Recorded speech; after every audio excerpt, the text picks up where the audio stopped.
The salt spray hits my face like a slap, sharp and cold, but not as cold as the sight across the deck. He's laughing, his head thrown back, the familiar sound echoing over the distant cry of gulls and the low thrum of the engines. Her hand is on his arm, painted nails bright against the dark fabric of his jacket.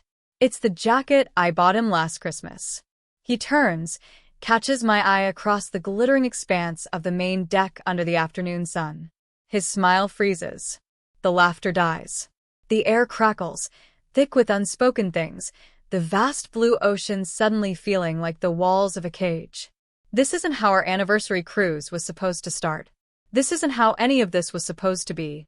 My stomach churns, not from the gentle roll of the ship, but from the sickening lurch of reality crashing down. I can feel the eyes of oblivious passengers on their private balconies, the cheerful chatter from the poolside bar below, all a million miles away from the silent, brutal confrontation unfolding between the three of us, separated by maybe 50 yards and a lifetime of lies. If this story hits close to home, if you've ever felt that kind of cold shock, I'd love to hear your version. Tell me in the comments where you're watching from and what time it is. And if you haven't already, please subscribe. It helps me more than you know. Life before this moment felt predictable, comfortable. We had the house, the careers, the rhythm of 30 years of marriage. He was James. Solid, dependable James. The man who knew how I like my coffee. The man who'd hold my hand during turbulence. The man who built a life with me, brick by careful brick. My own world was my work. Finance. Acquisitions. Quietly building portfolios, restructuring companies, seeing patterns others missed. It wasn't glamorous. Not like his world felt sometimes, but it was mine. It was where I felt competent, powerful in my own quiet way. James, he was proud of my success, or so he said. He'd call me his secret weapon at dinner parties a little too loudly, a little too often, always with a patronizing chuckle. Like my entire career was just a quirky hobby. I let it slide. It was easier. We had reached that stage where the sharp edges of disappointment had been worn smooth by routine and shared history. We were two ships passing in the night, perhaps, but in the same harbor. Or so I thought. This cruise. 30 years. A milestone. James had booked it. A surprise, he'd called it. Said we needed to reconnect, escape. A week of open water, forced intimacy, sun and sea. I had looked forward to it. Foolishly, painfully, I had looked forward to it. Packing my bags, choosing dresses, imagining quiet dinners on deck, the vastness of the ocean reminding us how small our everyday worries were. A chance to remember us. The excitement had felt like a fragile, precious thing. It glittered, almost, like the sunlight on the water. Almost. Then the email. A confirmation, resent in error. Not for a suite, but for another cabin. A cabin booked under his name. For two. Mr. and Mrs. James Caldwell. But the name listed as Mrs. Caldwell wasn't mine. It was a name I vaguely recognized. A junior analyst in his firm. Laura. Younger. Prettier, in that fragile, dewy way. The confirmation detailed the exact same dates, the exact same ship, the same anniversary cruise. My blood had gone cold. Not a mistress he was meeting somewhere else. Not a weekend fling. This was calculated. Open. A slap across the face delivered with the logistics of a vacation itinerary. My carefully constructed world didn't just crack. It shattered into a million jagged pieces right there on the kitchen floor as the cheap printer paper fluttered down like poison confetti. The air in the house suddenly felt too thin to breathe. 30 years. A lie packaged as a surprise anniversary gift. The drive to the port felt surreal. I went through the motions. Boarding passes. Flugagetags. My mind was a blank screen, except for the flashing, burning image of that email. Laura. On our cruise. With my husband. The nausea was constant, a low hum beneath the surface of my composure. I wanted to scream, to rage, to rip the tickets and throw them into the harbor. But a strange stillness settled over me. A cold, hard knot forming in my gut. No. I wouldn't give him the satisfaction. I wouldn't be the hysterical wife left weeping on the dock. I had my ticket. I had my suite. I would get on the ship. And I would see. I would see it all. The indignity of it settled deep in my bones, a chilling premonition of the week ahead. Stepping onto the gangplank felt like walking the plank. Being on the ship was torture. Every corner turned, every crowded buffet line, every lounge felt like a potential ambush. Would I see them? When? How would I react? My carefully constructed control felt paper-thin. I saw her first. Laura, lounging by the pool, sipping a bright blue drink, sunglasses hiding her eyes. She was young. So young. Her skin perfect, tanned. Everything I wasn't anymore, or hadn't been for years. A hollow ache started in my chest, spreading like a stain. Then I saw him. He was getting her a towel, laughing at something she said, leaning in conspiratorially. My husband. The man who held my hand during turbulence. He looked a lighter, happier than he had in years. The ache twisted into something sharp and ugly. Jealousy, yes, but mostly a profound, gut-wrenching sense of being erased. Replaced. On my anniversary trip, the sun felt suddenly too hot, the cheerful music from the deck speakers grating on my nerves. I ducked into a shaded walkway, heart hammering against my ribs. I couldn't breathe. I was trapped. Trapped on a floating luxury prison with the man who had betrayed me and the woman he had chosen to replace me with. The vast ocean outside the windows no longer felt freeing. It felt like an insurmountable barrier, cutting me off from escape, from solid ground, from any hope of normalcy. The first few days were a blur of enforced cheerfulness and quiet agony. I avoided the main areas, ate alone in my cabin, or the most obscure corners of the ship. Every passenger felt like an observer, knowing my humiliation, though logically I knew they were just strangers on vacation. But the paranoia was real. I saw James and Laura everywhere. At dinner, holding hands across a white linen table, oblivious to the world. On deck at sunset, wrapped in each other's arms against the breeze. My own suite felt both like a sanctuary and a cage. I paced its length, the luxurious carpet feeling like rough sand under my feet. The ocean view, meant to be calming, just emphasized the isolation, the feeling of being adrift. I couldn't confront him. Not yet. My mind was a chaotic mess of hurt, anger, and a creeping, icy resolve. What could I do? I was trapped. He had brought his mistress to our celebration, on a ship in the middle of nowhere. It was the ultimate power play, designed to break me, to force my hand, maybe even to orchestrate a public scene that would brand me as the difficult, crazy wife. I could feel his unspoken challenge in the air every time our paths crossed, and he offered that tight, fake smile. He wanted a reaction. He wanted a mess. But 30 years teaches you things. It teaches you patience. It teaches you that sometimes the quietest response is the loudest. I started observing them more closely. Not just their sickening displays of affection, but them. Their interactions. Their schedule. I was a predator, suddenly, tracking my prey in plain sight. I noticed Laura's subtle glances towards James, sometimes possessive, sometimes uncertain. I saw the way James preened under her attention, a performance of a man rediscovering his youth. It was disgusting, but fascinating. I started to see the cracks. His arrogance. Her insecurity. He wasn't just having an affair. He was living a fantasy, a midlife crisis played out on the grand stage of a cruise ship. And he was so utterly convinced of his own cleverness, his own invincibility. That arrogance was his blind spot. It was a weakness I could exploit. But how? What could I possibly do here, adrift at sea, with no one to turn to? My usual resources felt a million miles away. My lawyers, my contacts, my own office, useless here. Just me, my shattered heart, and the endless ocean. One evening, standing by the railing under a sky thick with stars, the salty air stinging my eyes which were miraculously dry for once, a memory surfaced. Years ago, James had invested heavily in a few ventures. One of them, a troubled cruise line, this cruise line, the one we were currently sailing on. He talked about it constantly for a while, the potential, the problems, the board meetings. Then silence.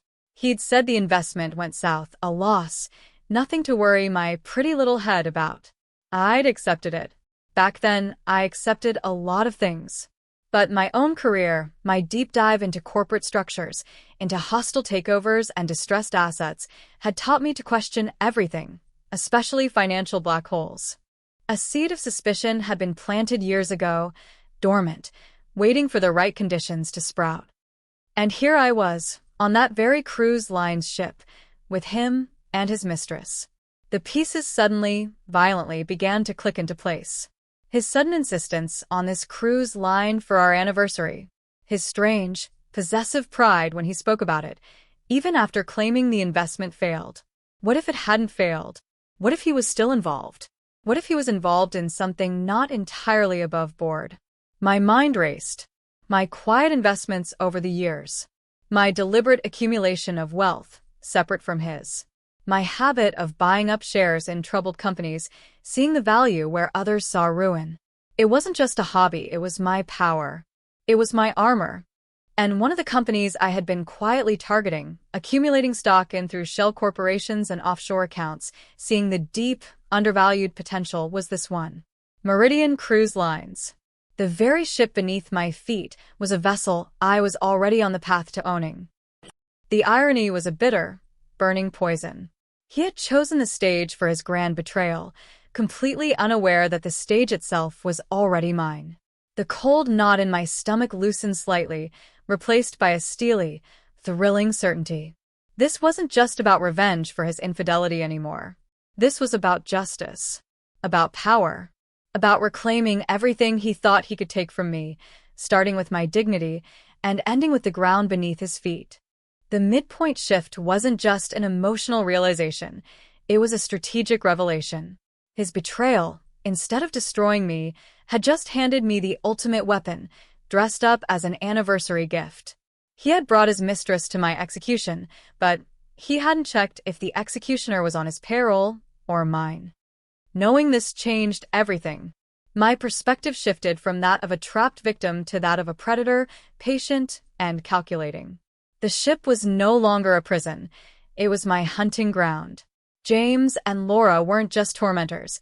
They were unwitting actors in a play whose ending they couldn't possibly foresee. The emotional pain didn't vanish, not by a long shot. It was a constant, dull ache, a reminder of what I had lost, the 30 years built on a foundation of sand. But it fueled me. It sharpened my focus. Every sighting of them together no longer sent me into a spiral of despair. It solidified my resolve. He thought he was humiliating me. He was, but in doing so, he was also signing his own destruction warrant. The next few days were a masterclass in deception. I emerged from my self-imposed exile. I dressed impeccably. I went to the formal dinners. I smiled. I made polite conversation with strangers. I was a ghost, gliding through the ship, watching, listening, gathering intelligence without anyone suspecting. I saw James and Laura at the captain's welcome dinner. They were holding court at a table, surrounded by other passengers. He looked radiant, puffed up with importance, probably bragging about some fabricated business deal. She was simpering, hanging on to his every word. My smile never wavered, but inside, I was a storm. A cold, silent storm gathering strength. I caught James's eye across the room. He looked startled to see me, then quickly recovered, offering a tight, forced smile. I smiled back, a slow, knowing smile that didn't reach my eyes. For the first time, I saw a flicker of uncertainty in his. Good. Let him wonder. Let him sweat. My plan began to take shape, intricate and precise. I needed proof. Not just of the affair, that was obvious, but of his continued, perhaps illicit, involvement with Meridian Cruise Lines. I started with the obvious. His cabin. He wouldn't expect me to search it. Why would I? The heartbroken wife, right? But he underestimated me, always had. While he was out enjoying himself with Laura, I slipped into their cabin. The air was thick with the scent of her perfume. It made my skin crawl, but I pushed through it. I searched methodically. Not for love letters or lingerie. I had no interest in the sordid details of their affair, but for documents. Financial statements. Emails. Anything related to the cruise line. It was a risk, a big one, but my gut told me the key was here. And I found it. Tucked away in his briefcase, under a stack of irrelevant papers, were encrypted emails. It took me hours back in my cabin, using skills he never knew I possessed, to decrypt them. What I found was worse than I imagined. Not just continued involvement, but a scheme.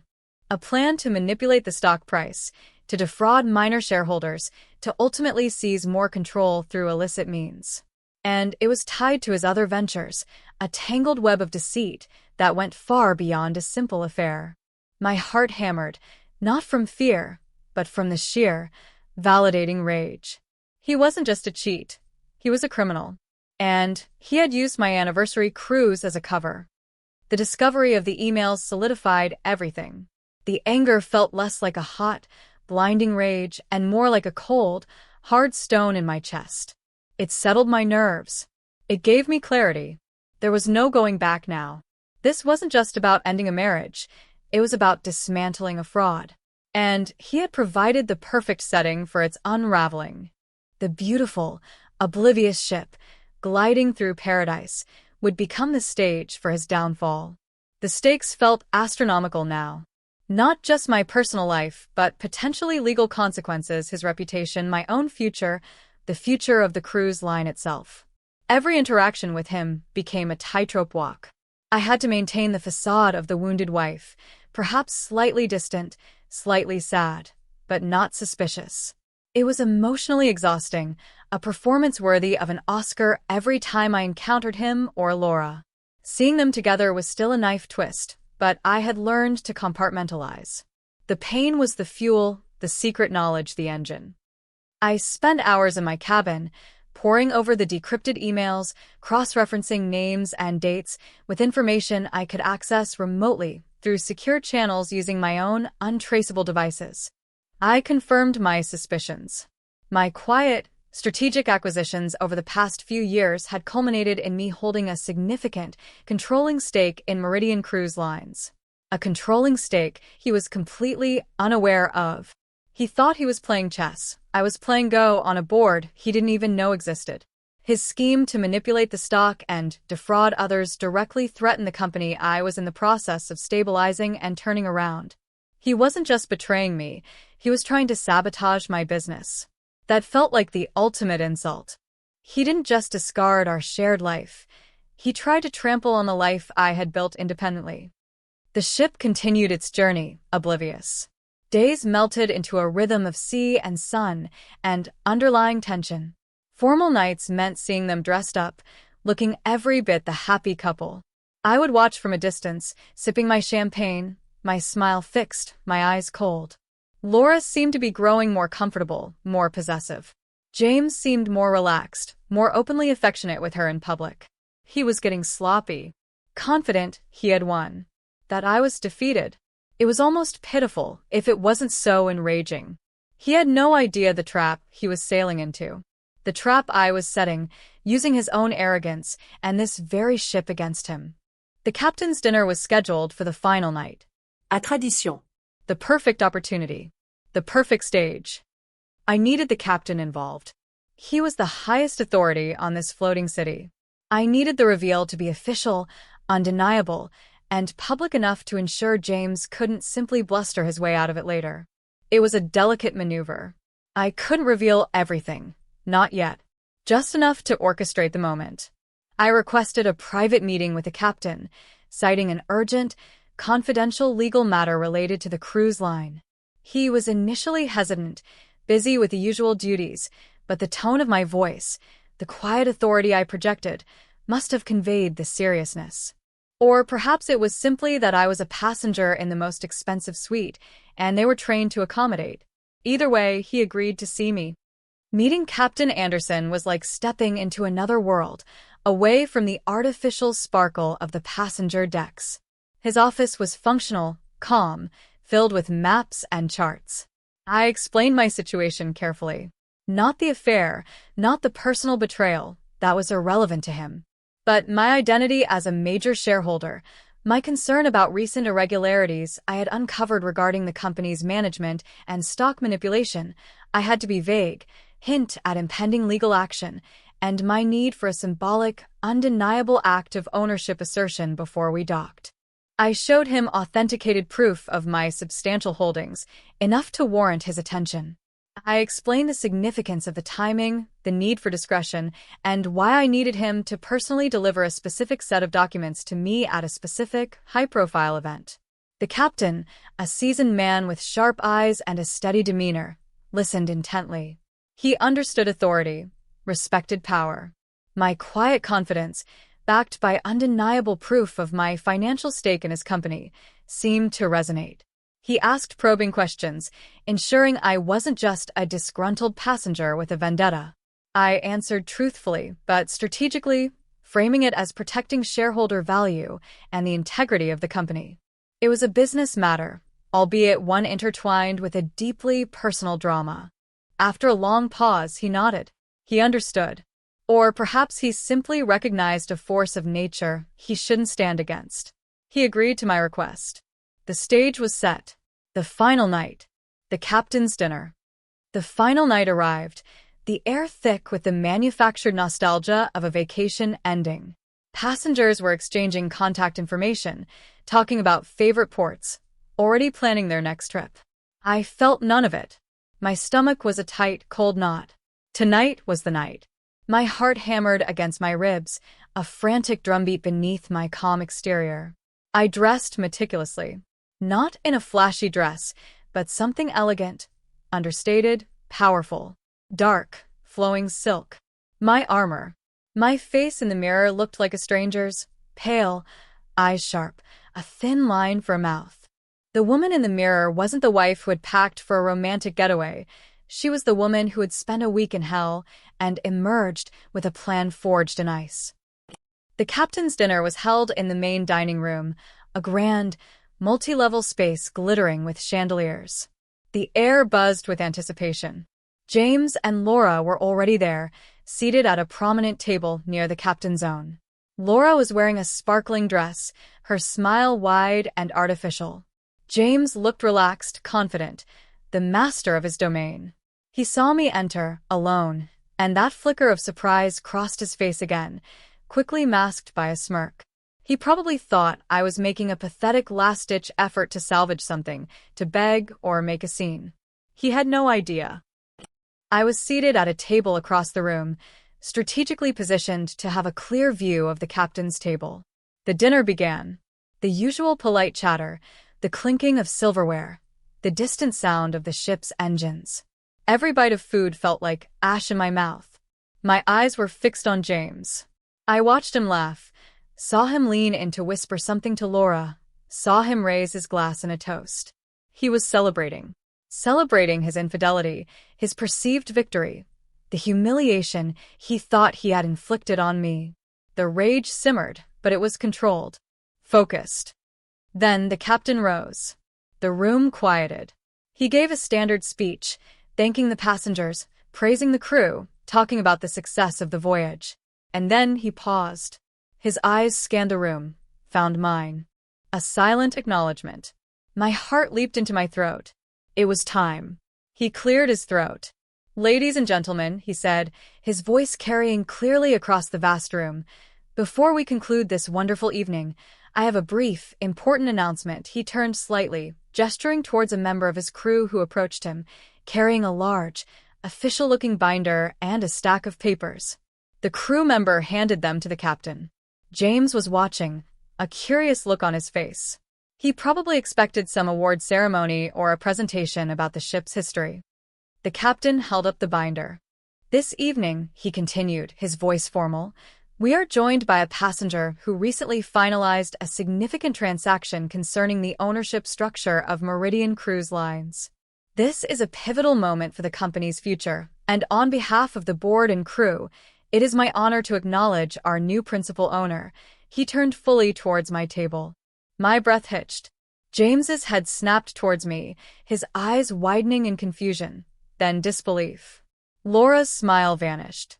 "It is my distinct privilege," the captain announced, his voice ringing out, "to present these documents formally acknowledging the controlling ownership of Meridian Cruise Lines to Mrs. Evelyn Caldwell." He walked towards my table, the heavy binder and papers held aloft.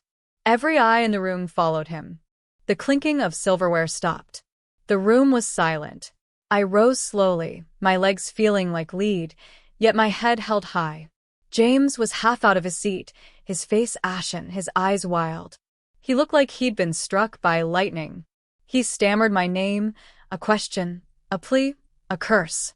Laura just stared, her mouth slightly agape. The captain reached my table. He extended the binder and papers. "Mrs. Caldwell," he said, his voice respectful, "on behalf of Meridian Cruise Lines, welcome aboard." I took the documents. They felt heavy, solid. Real. The confirmation of everything. I held them in my hands, the ultimate mic drop. I looked directly at James. His face was a mask of shock and dawning horror. He understood. He finally understood. He had brought his affair, his betrayal, onto a ship that I now owned. The company he was trying to defraud was mine.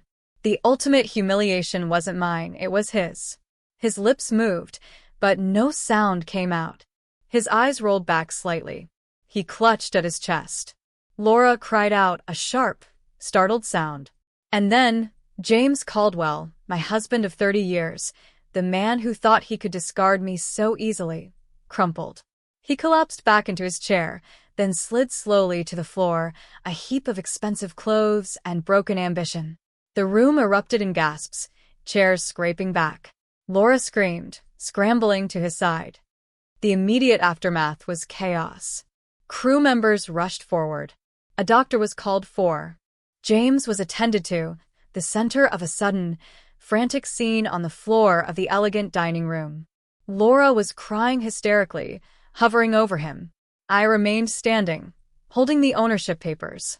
The room was a sea of shocked faces, looking from the collapsed man on the floor to the woman holding the documents, the new owner of the ship.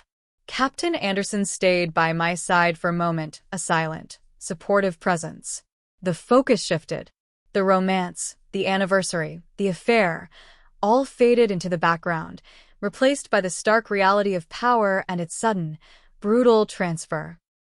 I didn't feel triumphant, not really. There was a cold satisfaction, yes, a sense of profound vindication.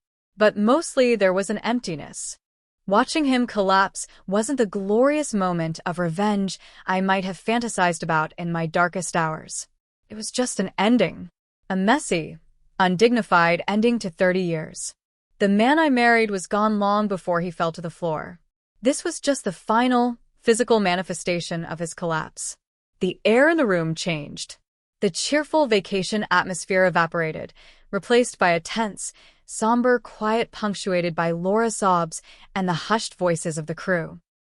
Captain Anderson discreetly guided me away from the immediate scene. He ushered me to a quiet lounge, away from the stairs. He spoke calmly, professionally. They were taking James to the infirmary. Decisions would need to be made once we docked. He looked at the papers in my hand, then at me. There was a new respect in his eyes. He saw not just a passenger, but the woman who now signed his paychecks. I felt strangely detached. The emotional storm had raged for days, and now, in its wake, there was just a vast, quiet emptiness. The ship continued sailing through the night, the engines a constant low rumble. Below decks, a medical emergency was unfolding. Above decks, a corporate takeover had just been revealed. The irony wasn't lost on me. I spent the rest of the night in my suite, the ownership papers spread out on the desk. They were just paper, ink, and numbers. But they represented years of quiet work, of being underestimated, of building my own power base, and ultimately, the culmination of a devastating betrayal.